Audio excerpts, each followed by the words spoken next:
ഇപ്പം നമുക്കറിയാം പ്രതിരോധ മേഖലയിൽ ഇന്ത്യ വളരെയധികം മുന്നിട്ട് നിൽക്കുന്ന രാജ്യമാണ്. നമുക്ക് അഗ്നി 5 ബന്ധപ്പെട്ട് ഏറ്റവും പുതിയ അപ്ഡേഷൻ വരുന്നത് അഗ്നി 6 ഇന്ത്യ ഡെവലപ്പ് ചെയ്യാൻ ഉദ്ദേശിക്കുന്നു എന്നുള്ളൊരു കാര്യമാണ്. നിലവിൽ നമുക്ക് അഗ്നി 5 ഉള്ളത് 5000 മുതൽ ഏകദേശം 5500 കിലോമീറ്ററോളം പോകുന്ന റേഞ്ചുള്ള ഒന്നാണ്. പിന്നെ അഗ്നി 6 വരുമ്പം ഇത് ഈ പറഞ്ഞ പോലെ ഏകദേശം 12000 കിലോമീറ്റർ വരെ റേഞ്ച് കിട്ടുന്ന ഒന്നാണെന്ന് പറയുന്നുണ്ട്. അപ്പോൾ ഇങ്ങനെ വരുമ്പോൾ ഇത് അമേരിക്കയുടെ പല ഭാഗത്തും, പ്രത്യേകിച്ച് നോർത്തേൺ അമേരിക്കയുടെ പല ഭാഗത്തും എത്തപ്പെടും എന്നുള്ളൊരു സംഭവമുണ്ട്. അപ്പം ഇതെല്ലാം വരുമ്പോൾ ഇന്ത്യ ഇപ്പോൾ എന്തിനു വേണ്ടിയിട്ടാണ് ഈ പെട്ടെന്നുള്ളൊരു അഗ്നി 6 കടക്കുന്നത്? ഇതിന് മുമ്പ് എന്തുകൊണ്ട് ഇന്ത്യ അതിലോട്ട് കടന്നില്ല? മറ്റ് അപ്ഡേഷൻസ് എന്തൊക്കെയാണ് ഇതുമായി ബന്ധപ്പെട്ട കാര്യങ്ങൾ?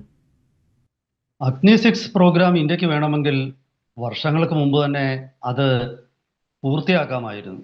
യഥാർത്ഥത്തിൽ ടെക്നോളജിക്കലി അഗ്നി 5 നിന്നും വലിയ വ്യത്യാസമൊന്നും അഗ്നി 6 രണ്ട് മൂന്ന് കാര്യങ്ങളാണ് അവിടെ അവർ ചെയ്യുന്നത്. ഒന്ന്, പ്രൊപ്പല്ലന്റ് വ്യത്യാസപ്പെടുത്തും. പ്രൊപ്പല്ലന്റ് എന്ന് പറഞ്ഞാൽ ഇതിന്റെ ഇന്ധനം, അതുപോലെ അത് ഉപയോഗിക്കുന്ന ആ ഇന്ധനം കത്തുന്ന അല്ലെങ്കിൽ ത്രസ്റ്റ് ഉണ്ടാക്കുന്ന സംവിധാനം, അത് ആ പ്രൊപ്പല്ലന്റ് സിസ്റ്റം അവർ മെച്ചപ്പെടുത്തും. അതുകൂടാതെ കുറച്ചുകൂടി ആധുനികമായിട്ടുള്ള ടെക്നോളജികളെല്ലാം ഇപ്പം നമുക്ക് വന്നിട്ടുണ്ട്. സെൻസറുകൾ, അതുപോലെ തന്നെ MIRV ടെക്നോളജി പെർഫെക്റ്റ് ചെയ്തിട്ടുണ്ട്. MARV എന്ന് പറയുന്ന ഇത് രണ്ടും, അതിനെക്കുറിച്ച് നമുക്ക് പിന്നീട് തുടർന്നുള്ള ഭാഗങ്ങളിൽ ഞാൻ സംസാരിക്കാം. അപ്പോൾ തുടക്കത്തിൽ ഇത് പറയാനുള്ളത്, മുടങ്ങി അഗ്നി 6 പദ്ധതി പുനരുജ്ജീവിപ്പിക്കുന്നതായിട്ട് വന്ന വാർത്തയാണ് ഏറ്റവും ഒടുവിൽ ഈ വിഷയത്തിൽ ഉണ്ടായിട്ടുള്ള പുതിയ ഒരു ഡെവലപ്മെന്റ്. ആ വാർത്ത ആദ്യമായിട്ട് ഭരണകക്ഷിയായ BJPയുടെ അവരുടെ ഒരു ട്വീറ്റ് പ്രത്യക്ഷപ്പെടുന്നു. Agni 6 is ready to make history എന്നാണ്. എന്താണ് അതുകൊണ്ട് അർത്ഥമാക്കിയിരിക്കുന്നത്? അഗ്നി 6 ഓൾറെഡി ഇന്ത്യ ഡെവലപ്പ് ചെയ്തിട്ടുണ്ടോ, അതോ അതിന്റെ പ്രഥമ പരീക്ഷണം നടക്കാൻ പോവുകയാണോ എന്ന് ചിലരൊക്കെ സംശയം ഉന്നയിച്ചിട്ടുണ്ട്. അതോ അഗ്നി 6 മുടങ്ങിക്കിടന്ന അതിന്റെ ഗവേഷണ വികസനം തുടങ്ങുകയാണോ എന്ന് മറ്റൊരു സംശയമുണ്ട്.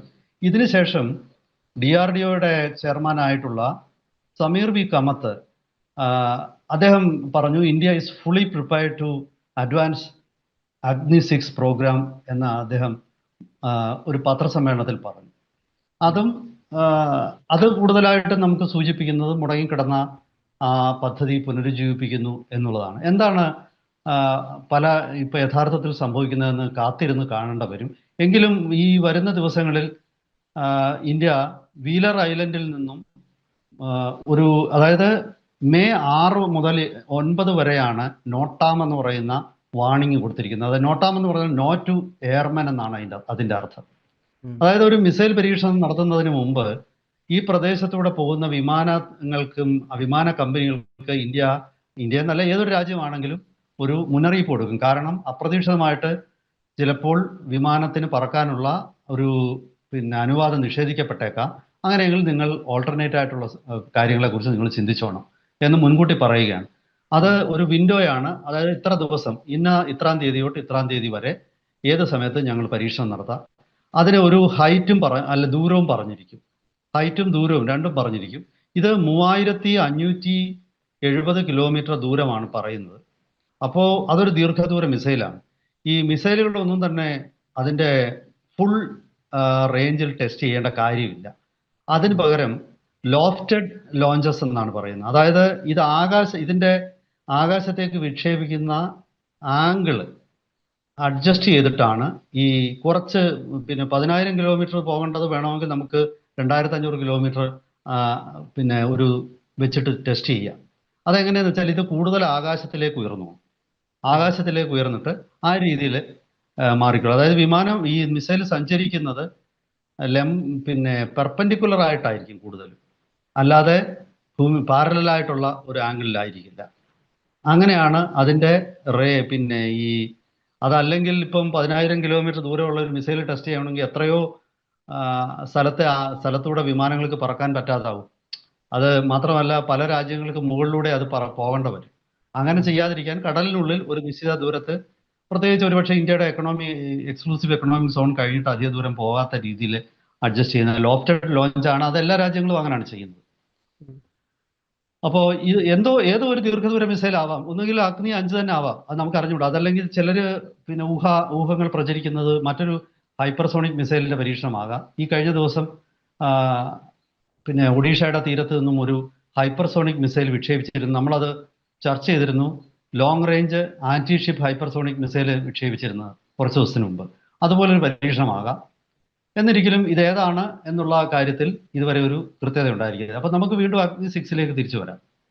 അഗ്നി 6 മിസൈൽ പ്രോഗ്രാം ഇന്ത്യയുടെ ഇന്റഗ്രേറ്റഡ് ഗൈഡഡ് മിസൈൽ ഡെവലപ്മെന്റ് പ്രോഗ്രാമിന്റെ ഭാഗമായിട്ട് പ്രൊഫസർ ഡോക്ടർ APJ അബ്ദുൽ കലാമിന്റെ ഒരു പ്രോജക്റ്റ് ആണ്. അദ്ദേഹത്തിന്റെ പ്രോജക്റ്റ് ആയിരുന്നു ഈ integrated guided missile development programme. ആ പ്രോഗ്രാമിന്റെ ഭാഗമായിട്ടാണ് ഇന്ന് ഇന്ത്യ കാണുന്ന എല്ലാത്തരം ആധുനിക മിസൈലുകളും, അത് അസ്ത്രയാകട്ടെ, Akash ground to surface to air missile ആവട്ടെ, അഗ്നി ആകട്ടെ ഒക്കെ വികസിപ്പിച്ചിരിക്കുന്നത്. ഈ പ്രോഗ്രാമിന്റെ ഭാഗമായിട്ട് നമ്മൾ അഗ്നി 1, 2, 3, 4, 5 ഇത്രയും മിസൈലുകൾ വികസിപ്പിച്ചു. അഗ്നി 5 ഇന്ത്യ പറയുന്നത് അതൊരു ഇന്റർമീഡിയറ്റ് റേഞ്ച് ബാലിസ്റ്റിക് മിസൈൽ, 5000 തൊട്ട് 5500 കിലോമീറ്റർ റേഞ്ച് ഉള്ള ഒരു മിസൈലാണെന്നാണ്. പക്ഷേ ചൈന പറയുന്നത് അത് യഥാർത്ഥത്തിൽ 8000-8500 കിലോമീറ്ററോളം റേഞ്ചുള്ള ഒരു ഇന്റർ കോണ്ടിനെന്റൽ ബാലിസ്റ്റിക് മിസൈൽ തന്നെയാണ്. ഇന്ത്യ അത് മറച്ചു വെക്കുകയാണ് എന്നുള്ളതാണ് ചൈന ആക്ഷേപം ഉന്നയിച്ചിരിക്കുന്നത്. അതിന് ഒരു കാരണം പറയുന്നത് ഈ മിസൈലുകൾക്ക് വാർഹെഡിന്റെ, അതായത് മിസൈൽ വഹിക്കുന്ന പിന്നെ ബോംബുകളുടെ അല്ലെങ്കിൽ അതുപോലുള്ള ആയുധങ്ങളുടെ പരമാവധി ഭാരം അഗ്നി സീരീസിൽ ഏതാണ്ട് എനിക്ക് തോന്നുന്നു 1 ടൺ തൊട്ട് 2 ടൺ അല്ലെങ്കിൽ 3 ടൺ വരെയാണ് പലതിനും. ഈ വാർഹെഡിന്റെ ഭാരം കുറച്ചാൽ സ്വാഭാവികമായിട്ടും മിസൈൽ കൂടുതൽ ദൂരം പോകും.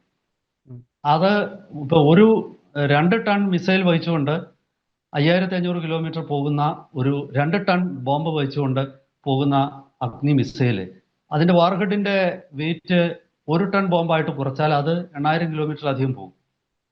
അപ്പോൾ അതിലൊരു അത്ഭുതമില്ല. ഇനി നമുക്ക് അഗ്നി 6 തന്നെ കടക്കാം. അഗ്നി 6 MIRV, MARV 2 ടെക്നോളജികൾ ഉൾപ്പെടുത്തിയായിരിക്കും ആദ്യം തന്നെ വികസിപ്പിക്കുക. അഗ്നി 5 വരെ വികസിപ്പിക്കുമ്പോൾ ഇന്ത്യക്ക് MARV ടെക്നോളജി മാത്രമേ ഉള്ളായിരുന്നു. ആ MARV എന്ന് പറയുന്നത് മാനുവറബിൾ റീ എൻട്രി വെഹിക്കിൾ എന്നാണ് അതിൻ്റെ പൂർണ്ണരൂപം, ഫുൾ ഫോം. അപ്പോൾ മാനുവറബിൾ ആണ്, അതായത് ഒരു മിസൈല് ബഹിരാകാശത്തേക്ക് ചെന്നിട്ട്, അങ്ങനെയാണ് എല്ലാ ബലിസ്റ്റിക് മിസൈൽ, ഇതെല്ലാം ബലിസ്റ്റിക് മിസൈലുകളാണ്. ബഹിരാകാശത്തേക്ക് ചെന്നിട്ട് മിസൈല് ഭൂമിയിൽ അതിൻ്റെ അവസാന ഘട്ടം ഭൂമിയിലേക്ക് തിരിച്ചു വരും. ആ തിരിച്ചു വരുന്നത് റീ എൻട്രി ചെയ്യുകയാണ്. അങ്ങനെ റീ എൻട്രി ചെയ്യുന്ന ആ മിസൈലിൻ്റെ ഭാഗം സാധാരണഗതിയിൽ അത് നമുക്ക് പ്രത്യേകിച്ച് ഗൈഡ് ചെയ്യാനൊന്നും പറ്റത്തില്ല. ബാലിസ്റ്റിക് മിസൈൽ, ക്രൂയിസ് മിസൈലുകൾ ഗൈഡ് ചെയ്യുക. ബാലിസ്റ്റിക് മിസൈൽ ഒരു നിശ്ചിത പാതയിലൂടെ തന്നെ താഴെ വരും. അതിന് വളരെ വേഗത, അത് ഹൈപ്പർസോണിക് വേഗത, എല്ലാ ബാലിസ്റ്റിക് മിസൈലും ഹൈപ്പർസോണിക് വേഗത റീ എൻട്രി ഫേസിൽ കൈവരിക്കും, പ്രത്യേകിച്ച് അവസാന ഘട്ടത്തിൽ.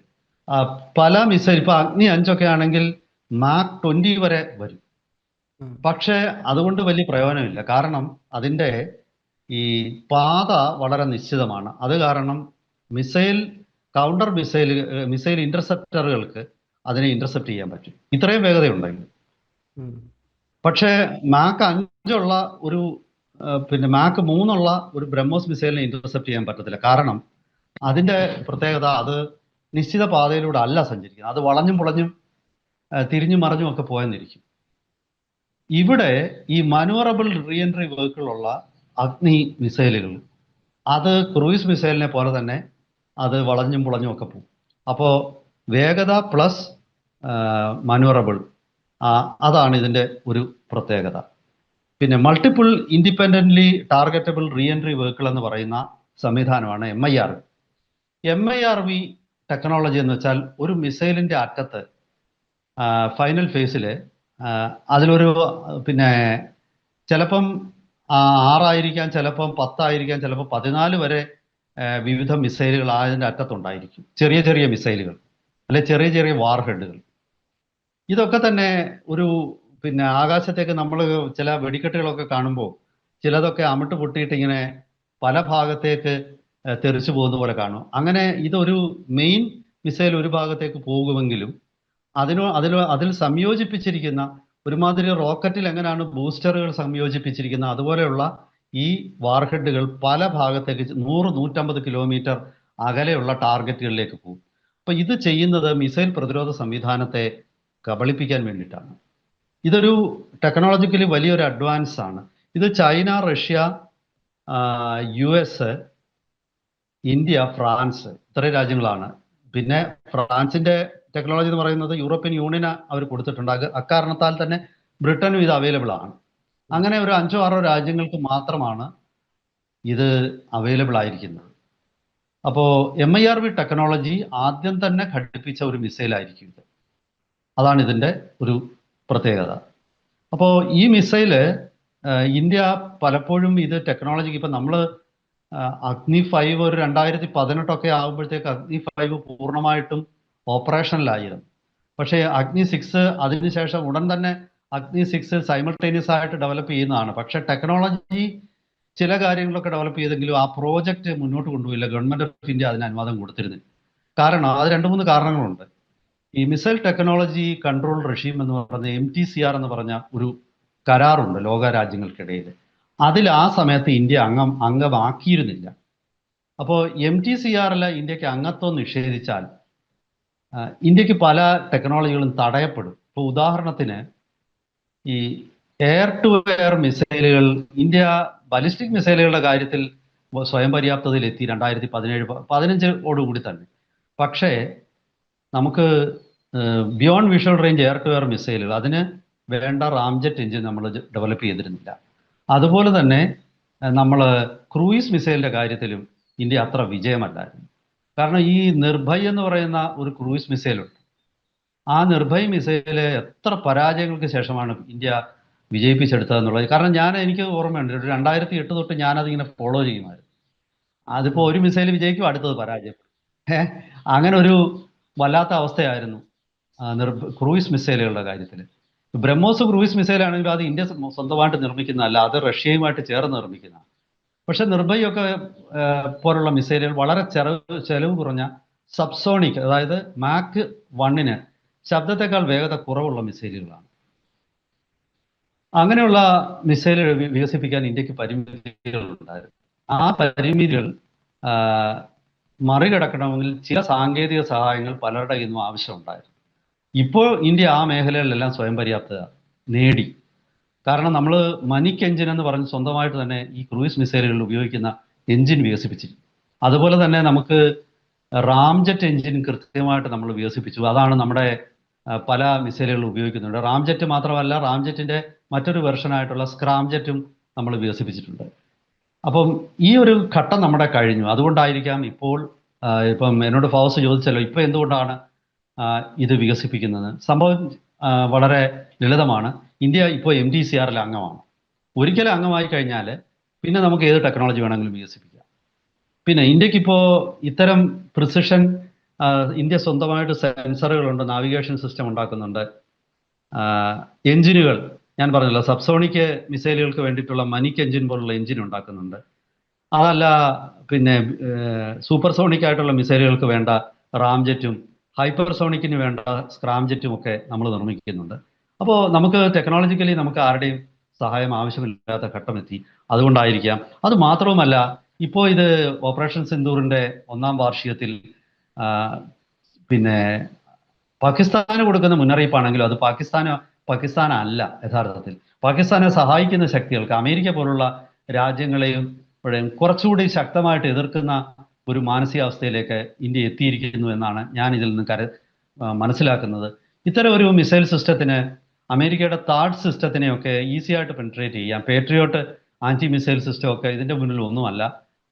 റഡാർ അബ്സോർബൻ്റ് ആയിട്ടുള്ള കോട്ടിങ്ങുകൾ, അതുപോലെ 4 സ്റ്റേജിലുള്ള ഒരു മിസൈൽ ആവാനാണ് സാധ്യത. 10-ലധികം MIRV യൂണിറ്റുകൾ ഇതിലുണ്ടാവും. ഡീകോയ്, അഡ്വാൻസ്ഡ് പ്രൊട്ടക്ഷൻ സിസ്റ്റം, ഇങ്ങനെയുള്ള ഒരുപാട് ആധുനിക സംവിധാനങ്ങൾ ഉള്ള ഒരു മിസൈലാണ്. 3 ടൺ ഭാരമുള്ള വാർഹെഡ് വഹിക്കാൻ കഴിയും.